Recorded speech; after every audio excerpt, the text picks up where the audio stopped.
네, 1시 30분 지나고 있습니다. 대한민국 요양보고서라는 기사 보셨습니까? 지난달 한겨레 신문이 보도한 내용인데요. 이 대한민국 요양보고서가 우리 사회에 큰 반향을 일으키고 있습니다. 모두가 짐작은 하고 있는 곳, 그리고 반드시 필요한 곳이지만 그 안에서 어떤 일들이 일어나는지, 거기에서 종사하고 있는 분들은 어떤 활동들을 하고 있고 어떤 어려움들을 직면하고 있는지, 정작 진실을 꺼내볼 기회도 없었고 용기도 없었던 바로 그곳 요양원을 한 신문사 기자가 직접 요양보호사 자격증을 취득하고 이 보호시설에 근무를 하면서 실태를 고발을 했습니다. 이 기사를 통해서 이달의 기자상을 수상하기도 했는데요. 한겨레 신문 권지담 기자와 오늘 말씀을 나눠보도록 하겠습니다. 어서 오십시오. 네, 반갑습니다. 한겨레 기자이자 요양보호사 권지담이라고 합니다. 아, 기자이자 요양보호사가 맞네요. 그러니까 진짜. 그렇습니다. 네. 예. 대한민국 요양보고서, 이 보도 이후에 기사에 대한 반응이 참 뜨거웠는데 네. 이렇게 반향이 있을 거라고 예상을 하셨어요? 아니요. 저는 사실은 더 항의나 민원 전화가 많이 들어올 거라는 예상을 마음을 단단히 먹고 시작했는데 생각보다 네. 훨씬 많은 분들께서 더 열악한 환경이 있다. 이런 내용도 더 보도해달라라는 제보 메일이 많이 왔고요. 너무 예. 감사하게도. 지난주에 이제 문재인 대통령이 반부패 협의회에서 이 가혹한 노동, 요양보호사의 가혹한 노동 때문에 어르신들의 인권이 지켜지지 않고 있다라는 네. 그런 말도 해주셔서 지금 네, 생각보다 저도 얼떨떨할 만큼 많은 분들이 감사하게도 반응을 많이 해주고 계십니다. 네. 네. 요양원이라고도 하고 네. 우리가 알고 있기는 단어로는 요양병원 이렇게 알고 있기도 하고 네. 이곳이 치료하는 곳일 수도 있고 아니면 보호하는 곳일 수도 있고 아니면 정작 나이가 많이 들었는데 갈 데가 없으면 이런 곳에 가서 방치되는 시기도 옛날에 있었기도 했고 네, 그렇죠. 참 다중의 의미를 갖고 있는 장소가 바로 요양원이 아닐까 싶은데 네. 어떤 곳을 가셨는지 네, 이게 좀 용어가 헷갈리실 수 있는데요. 그러니까 요양병원은 말 그대로 간호사나 의사가 24시간 상주하면서 언제든 의료 서비스를 받을 수 있는 그냥 일반 병원이라고 생각하시면 되고요. 네. 요양원은 간호사가 상주하진 않고 그다음에 의사가 없기 때문에 의사가 처방하에서 이제 의료 서비스가 이루어지는 한계가 좀 있고요.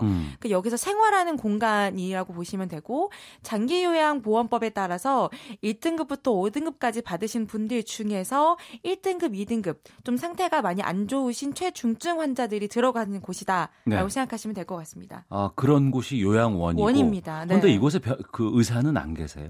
네, 촉탁이가 2주에 한 번씩 오긴 하는데요. 상주하진 않기 때문에 치료를 받기 위해서는 직접 병원에 가야 하거나 의사의 처방전을 받아서 간호사가 이제 의료 서비스를 해야 하는 부분이 있습니다. 그러면 이 요양원이라는 곳은 국가기관이에요? 아니면 사설기관인 거예요? 지금 국가기관도 있고 사설기관도 있는데요. 네. 99%가 지금 사설기관입니다. 나머지 1% 정도가 국공립시설입니다. 그럼 대다수가 사설기관이라고 보면 되겠군요. 네, 그렇습니다. 그러면 이곳에서 근무를 하기 위해선 자격증을 취득해야 되나요?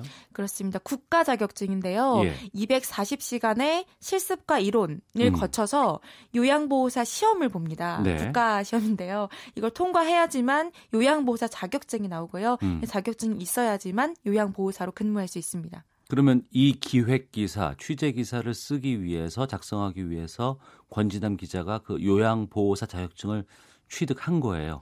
네, 그렇습니다. 지난해 9월부터 추석 연휴였던 것 같은데요.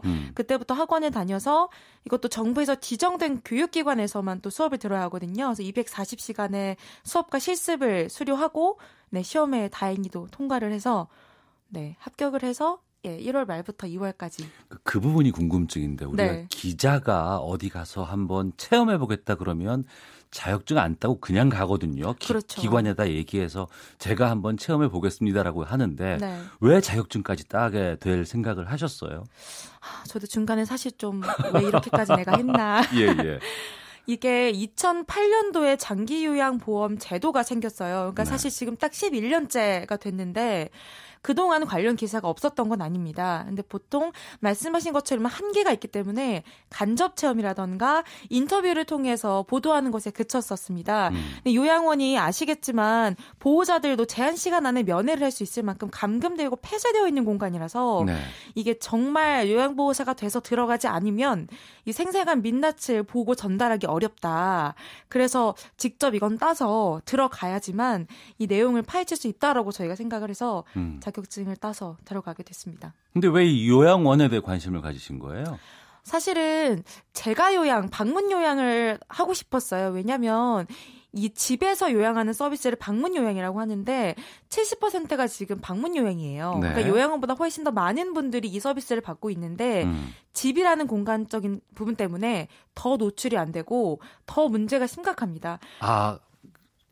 자기 집에서 요양하시는 분들이? 네, 이제 어르신들이 불러서 하루에 3시간 정도씩 서비스를 받는 건데 집 안에서 이루어지다 보니까 뭐 성추행 노출도 굉장히 심하고 뭐 가족의 허드렛 일을 많이 하는 부분들이 있어서 사실은 노출도 언론의 보도가 거의 안 됐고요. 네.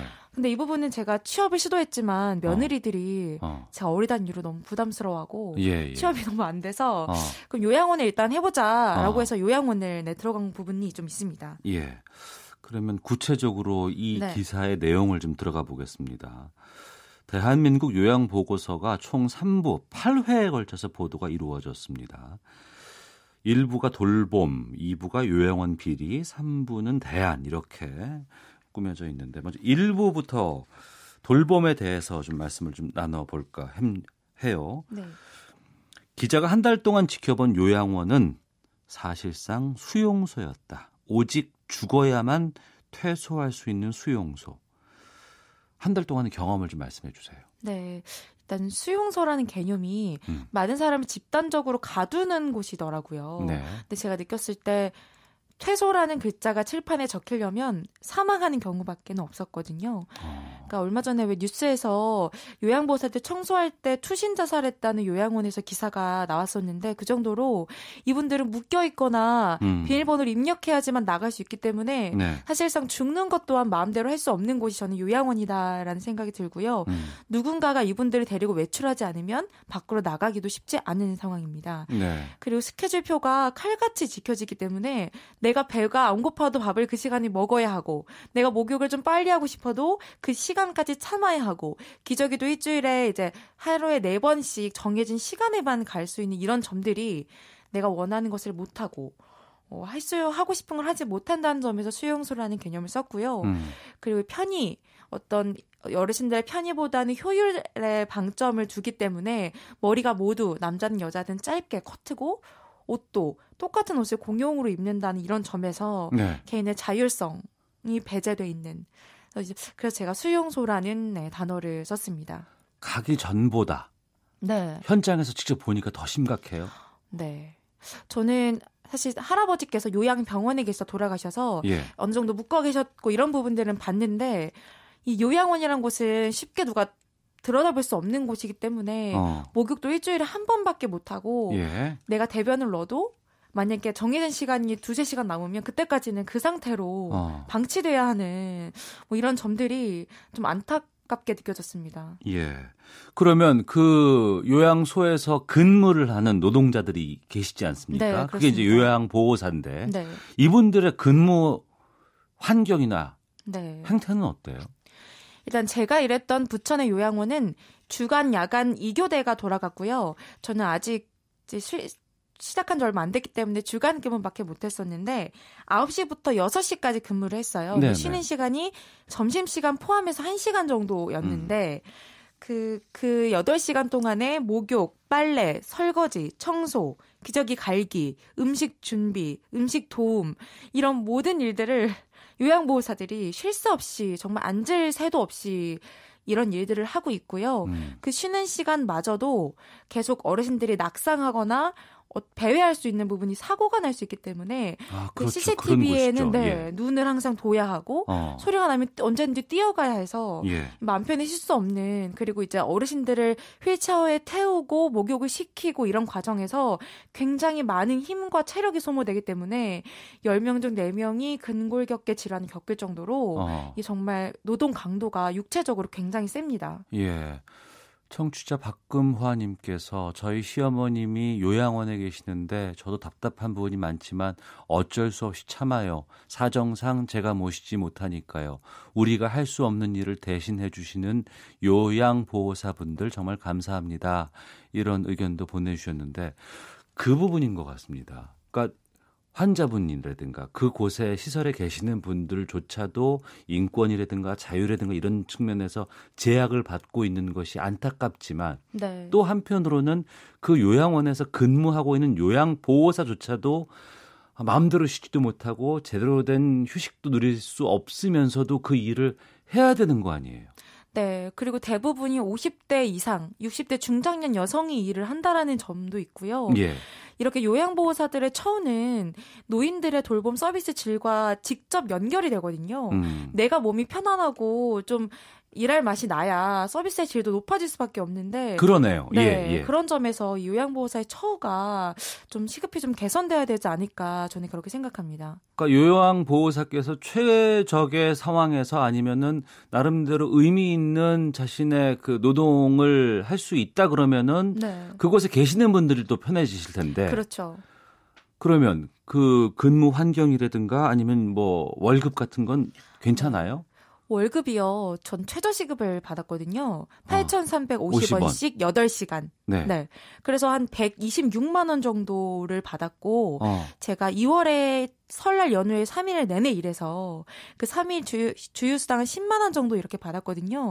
수중에 들어온 게 140만 원 정도였는데 그래서 제가 일했을 때 이제 다른 요양보호사 선생님들께서 딸 같으니까 아니 차라리 편의점 알바를 해라. 생각해보니까 최저시급이니까 똑같잖아요. 이 맨날 똥기저귀를 갈고 목욕시키고 너무 고된 노동을 하는 거에 비하면 이 최저시급은 너무 좀 저는 짜지 않나 이런 생각을 좀 해봅니다. 네. 월급 문제도 있겠습니다만 특히 이제 이 노동에 대한 대가 측면 말고도 우리가 감정 노동이라고 얘기를 하잖아요. 요양보호사로 일하면서 가장 힘들었던 부분을 꼽자면 어떤 걸 말씀하실까요? 하나 꼽기 좀 어려운데요. 일단 두 개. 좋아요. 2개를 제가 한번 꼽아보겠습니다. 치매 노인들이 대부분이시거든요. 근데 치매 노인을 혹시 집에서 모시거나 이제 좀 돌보셨던 분들은 아시겠지만 욕을 하시거나 폭력적으로 변하시는 분들이 있습니다. 특히 남자분들 중에는 힘이 갑자기 세지시는데 침을 맞는 일은 다반사고였고요. 저도 직접 침을 맞았고. 침을 뱉으세요? 이렇게 면도를 할 때 손이 묶여 있으니까 이제 침을 뱉으시는 분들이 있어요. 그리고 이제 뭐 꼬집거나 이제 때리거나 이제 폭력을 하시는 분들은 있는데 이 CCTV가 달렸기 때문에 요양보호사들은 그걸 그냥 감내할 수밖에 없고요. 그리고 가장 심한 감정 노동은 이분들이 시달리는 것도 있지만 가족들이 불시에 와서 근데 우리 엄마 어디 기사 보니까 막 수면제 먹인다는데 여기도 그래요? 뭐 안 때려요? 학대해요? 막 다짜고짜 이제 그렇게 의심을 하시는 경우에는 정말 봉사와 사랑 정신으로 버티고 있는 요양보호사들 입장에서는 사기와 사명감이 떨어질 수밖에 없는 그런 부분들인 것 같습니다. 네, 9100님, 기자님 요양보호사로 일하셨다니 정말 수고하셨습니다. 우리 모두는 언젠가 요양원에 입원할 수 있는 예정자일 수 있습니다. 9987님, 수용소라는 말이 공감가며 가슴이 먹먹하네요. 저도 요양원 시설 둘러본 적이 있었는데 미래의 내 모습 같아서 가슴이 아팠습니다. 우리가 이제 예전보다는 더 많이 오래 살게 되고 노년을 길게 영위를 해야 되는 입장에서 요양원이라는 곳이 그저 먼 곳은 아닌 것 같다는 생각이 들기도 하거든요. 그럼요. 쾌적하게 가야 될 것 같고 또 거기서 일하시는 분들 또 그곳에서 수용돼서 계시는 분들, 환자분들도 좀 쾌적하게 사셨으면 좋겠다 싶은데 나랏돈이 많이 들어가잖아요. 이 시설에. 네, 그렇습니다. 근데 지금 이 한겨레에서 뭐 권진담 기자뿐만 아니라 같이 이제 취재했던 그 동료들이 취재해 보니까 좀 누수가 좀 많이 보인다고요? 네. 그 지난해 836곳의 장기 요양기관 현재 조사 결과를 저희가 단독 입수를 해서 거의 8,000페이지가 넘는 분량의 보고서를 다 분석을 했는데 그 지난해에만 152억 원의 부당으로 착복한 금액이 이렇게나 많이 됐었습니다. 네. 이런 점에서 정말 근데 이거는 전체 지난해 대상이었던 기관의 3.8%에 불과하거든요. 그러니까 전체 기관의 부당 착복액을 봤을 때는 152억이 3.8%면 전체는 어마어마하다라는 생각이 듭니다. 네. 이런 예산이 주로 우리 건강보험이라든가 이런 쪽에서 좀 예산이 들어가는 거 아닌가요? 그렇습니다. 장기요양보험 기금이라고 해서 저희가 건강보험으로 내는 돈이 그 기금에 쌓이는 거거든요. 예. 그거를 정부가 요양원은 80%, 재가요양, 방문요양은 75%를 정부 돈으로 그러니까 우리가 내는 세금으로 지원을 하는데 네. 지금 이렇게 부당하게 착복하거나 횡령 비리하는 금액이 매우 많다는 겁니다. 우리가 내는 세금이 요양시설이라든가 요양원에서 쓰이는 건 저는 환영해요. 그렇죠. 다만 이게 제대로 쓰였으면 좋겠다는 생각이 드는데 그렇지 않은 경우가 지금 꽤 있는 것 같고 네, 이거를 좀 감시하는 그런 기관이라든가 활동들은 좀 잘 안 갖춰 있나 싶기도 한데. 그러니까 지금 보건복지부 산하의 건강보험관리공단이 현재 조사를 나가고 있는데요. 네. 그 건강보험관리공단에서 현재 조사하는 부분은 이 건강보험 기금에 대한 조사만 할 수 있어서 부당 청구 금액만 조사를 할 수가 있어요. 그러니까 장부를 볼 수가 없습니다. 그래서 장부를 숨기거나 안 보여주거나 거부를 할 경우에는 그 안에 더 많은 누수 금액을 확인할 수 없는 그런 부분이 있고요. 주로 지금 이렇게 착복하는 경우가 족벌 경영 체제에서 일어나거든요. 아, 그래요? 그러니까 뭐 엄마가 자기 아내가 요양원장을 하고 남편이 뭐 사무국장을 하고 딸이 사회복지사를 하고 뭐 그 사위가 그다음에 뭐 그 요양보호사를 이렇게 이름을 등록해 놓고 실제로 일을 하지 않는 그러니까 유령 직원이라고 하거든요. 그런 식으로 돈을 착복한 형태가 일어나고요.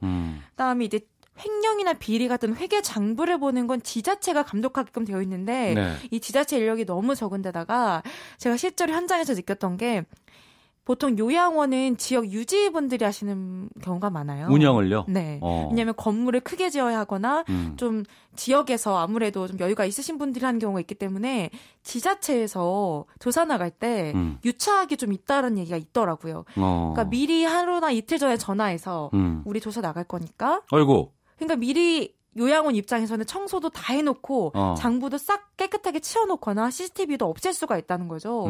이런 부분들이 관리감독 체계가 두 개로 분산되어 있는 점도 문제고 실제로 족벌 경영 체제 속에서 이거를 은폐할 수 있다는 점이 이런 줄줄 새는 금액을 막을 수 없는 문제의 원인입니다. 네, 지금 계속해서 많은 문자가 지금 오고 있는데 네.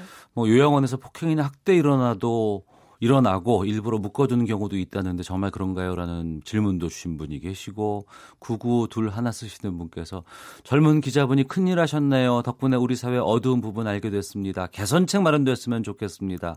8106번님 어머니가 치매 앓고 계셔서 요양원에 계시는데 일주일에 한 번씩 가서 제가 돌봐드리고 기저귀도 갈아드리는데 정말 쉽지 않습니다. 우리 요양보호사님들 정말 수고 많이 하십니다라는 의견도 보내주고 계시는데요. 그러면 좀 우리가 해결책을 좀 제시를 해드려야 될 것 같습니다. 네. 현장 다녀오신 분으로서 또 요양보호사로서 네. 어떤 것들이 대안이나 해결책이 될 수 있다고 보세요? 크게 두 가지로 좀 꼽을 수 있는데요. 첫 번째로는 아까 말씀드렸지만 지금 정부에서 운영하는 국공립시설이 1%밖에 안 됩니다. 그래서 사실 정부가 모든 걸 관리하는 게 능사는 아니지만 적어도 이 민간 요양기관에 이렇게 착복이 일어나는 이유가 영리 추구를 하기 때문이거든요. 근데 적어도 국공립시설은 공공성이 목적이기 때문에 돈을 착복하거나 이런 부분이 생기지 않아요. 그래서 투명하게 운영된다는 점에서 이 요양기금이 제대로 어르신과 요양보호사들을 위해 쓰이기 때문에 이 국공립시설이 더 늘어나야 된다라고 봅니다. 1%는 네. 너무 적은 것 같고요. 그리고 더 중요한 건 지금 문자 주셨던 분들 보니까 좀 개선되는 것 같긴 한데 이 요양보호사들에 대해서 똥기저귀 가는 사람 뭐 할 일 없으니까 하는 사람. 이렇게 저임금 일자리를 중장년 여성이 하고 있다라는 편견이 우리 사회에 꼭 필요한 일자리예요. 네. 근데 사실 그렇게가 좀 안 되는 부분이 있어서 실제로 요양보호사 분들 중에는 자기 일을 숨기는 분들도 많았습니다. 그래서 이게 정말 꼭 필요한 일이고 누군가는 해야 될 일이라는 우리의 사회적 인식 개선이 가장 필요한 것 같고요. 그다음에 이 부당하게 착복되지만 않는다면 저는 우리가 기꺼이 세금도 좀 내서 네. 잘 운영됐으면 좀 더 국군시설도 늘어나고 여기 계시는 분들도 행복한 돌봄권을 누릴 수 있지 않을까 이렇게 생각을 좀 해봅니다. 네, 이번 기회로 좀 이후에 좀 달라지는 모습들까지 후속 보도 좀 저희가 부탁드려도 될까요? 네, 그럼요. 저희 지금 그렇지 않아도 계속 제보들이 들어오고 있어서 좀 저희가 계속해서 다룰 수 있는 대로는 열심히 다뤄보도록 하겠습니다. 알겠습니다. 의미 있는 기획 기사라 저희가 좀 모셔봤습니다. 대한민국 요양보고서를 보도한 한겨레 신문 권지담 기자와 말씀 나눴습니다. 오늘 말씀 고맙습니다. 감사합니다.